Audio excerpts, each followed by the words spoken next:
let's talk a little bit more about the justice system and how I see that it relates to the COVID pandemic, right?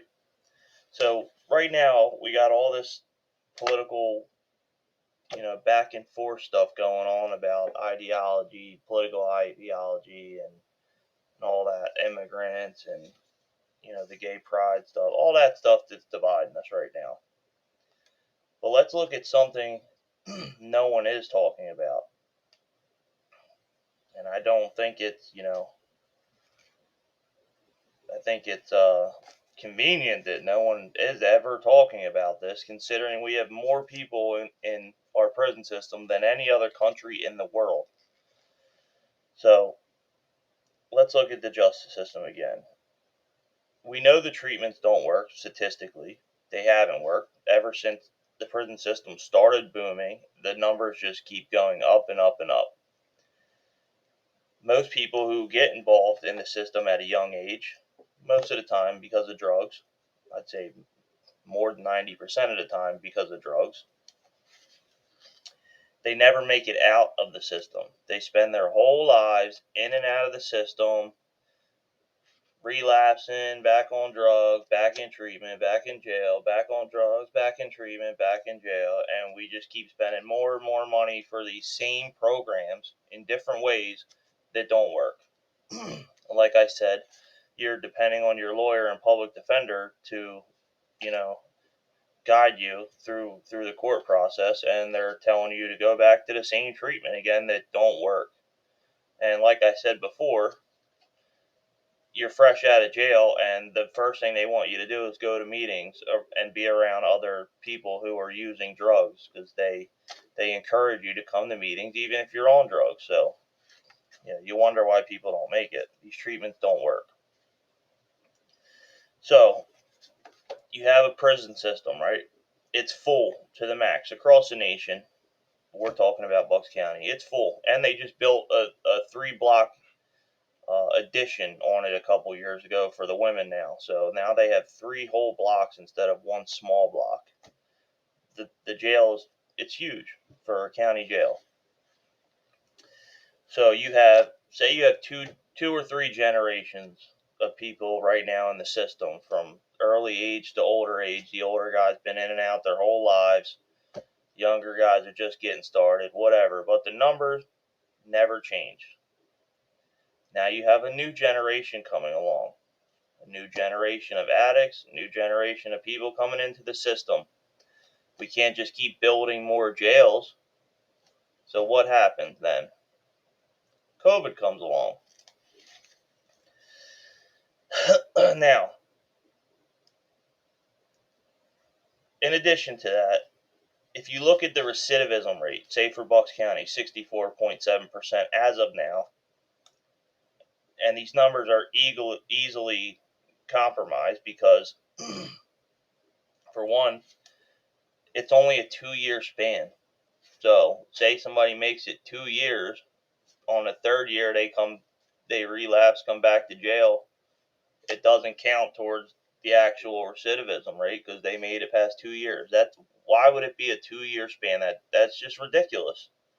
It's a whole life span. How often are people returning to jail their whole life after they get convicted the first time, and multiple times in treatment? Why is there no statistics on that? You're going through the exact same treatments in different forms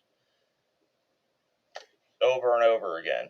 I just don't understand it. But the recidivism rate also isn't including all the people who have died.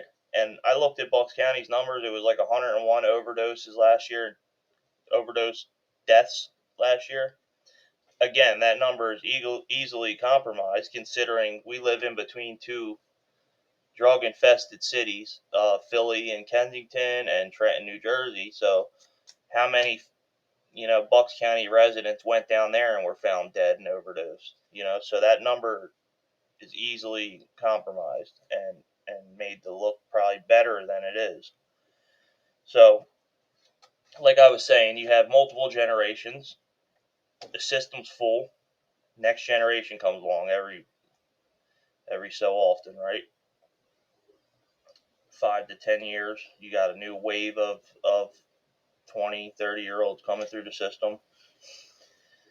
And we got we got 9,000 people on supervision just waiting for their next turn to come back through and successfully complete treatment so we can continue to get the funding.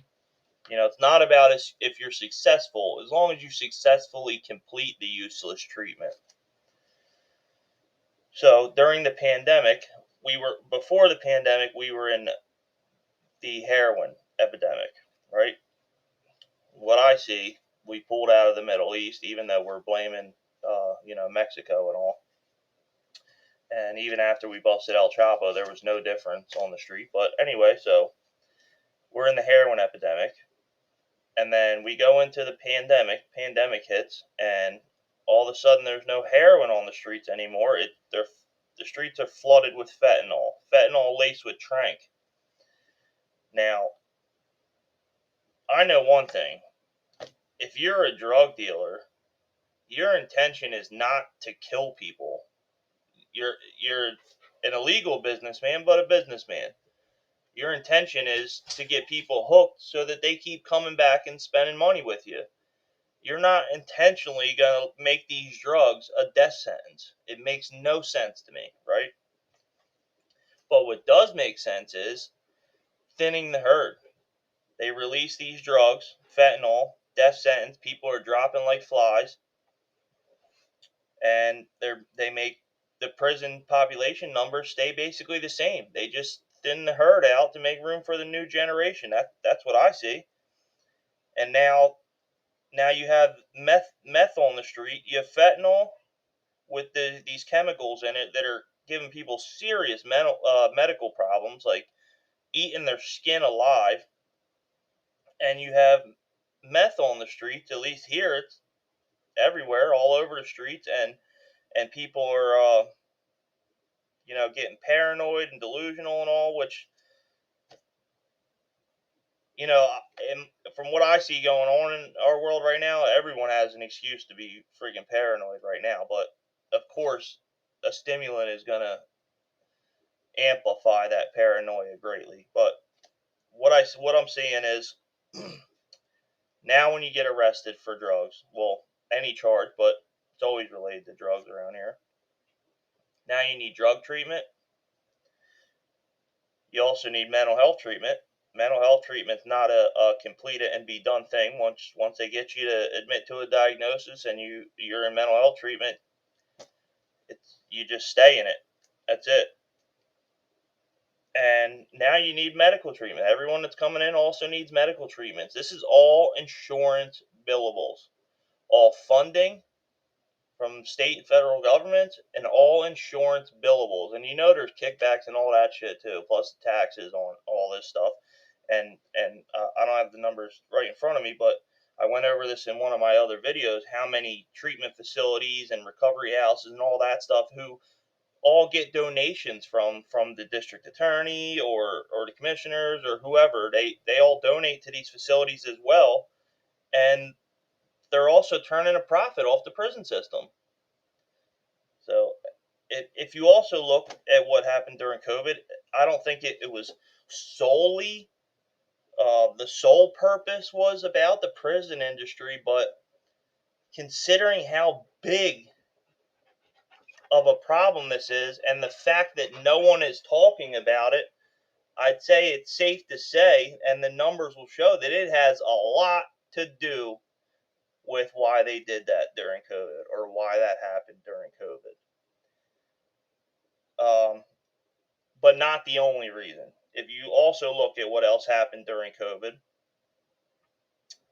for one, the lockdown. So during the lockdown, and while everyone's got to wear masks and all that stuff, they can easily swap the drugs on the streets or do whatever to change the whole drug platform around on the street. The second thing was all the riots and the looting. Now, when these people all broke into the stores down the city and all that stuff and trashed all the windows and stole all the electronics and all that stuff, that's all insurance claims. All the damaged police vehicles out in the street and all the damage to the buildings and all that stuff, that's all insurance claims. All the rioting right now that was going on in California, and they're burning the city down, it's all insurance claims, especially right after the fires down there. They're rebuilding California off insurance money like a motherfucker. So that's just in addition to, how I think COVID related to the justice system. But this is a serious problem that nobody's talking about, and it needs to be addressed. We're basically modern day slaves. We're making the government money. They're living great lives. All these people who work for the government are living great lives. They have sorry, my dog driving me nuts. These people have freaking vacation houses. They're making $200,000 a year. Their whole families they get their family jobs and involved. They all work for the system and all that stuff. Meanwhile, us, the ones who get sucked into this conspiracy, we're just slaves. We live our whole lives just making money for them, going into treatments that are useless to make money for them. I'm going to explain at a later date, a planned later date, my whole history, and then what happened to me during and around the COVID pandemic and why I believe it happened. But I will say this. In 2017, I came home after completing the HOPE program at Bucks County, a useless program, but it's the same as all the other useless programs. But I completed it, and that was when I begun to figure out that this whole thing it's a giant scam, and I just kept falling right in line for them. And I figured out that I needed to stay the hell away from everything that has to do with people in the system, in treatments altogether. Stay the hell away from it all. And I turned my life completely around. Completely around. I don't take mental health psych meds. I never had a mental health problem in my entire life. The COVID pandemic comes. I get sudden onset hallucinations, right? And at this time, I'm scared to death because I've never experienced anything like this before. I have brain swelling. I'm leaking brain fluid out of my nose, and I get sudden onset hallucinations, and I'm losing my damn mind. I get locked up, and these charges I was not guilty of, but again, I'm depending on public defenders who work with the DA, so what a surprise. The whole time I go to court, probably 15, 20 times, they just kept continuing it because I would not say that I had mental health problems because I knew that it was a symptom of COVID. They weren't admitting to it publicly. Now, of course, after I went through all that and lost my entire life, it's all public information. You can Google COVID and sudden onset hallucinations. I'm in debt. My credit was destroyed. I'm in arrears for child support because all the time I sat in jail being tortured by mental health people while they tried to force me to take psych meds that I didn't need. I needed medical attention. I'm going to cut that down because that's a story for another time. But the whole point is, this is a major conspiracy, and this a demographic is being enslaved by the system, and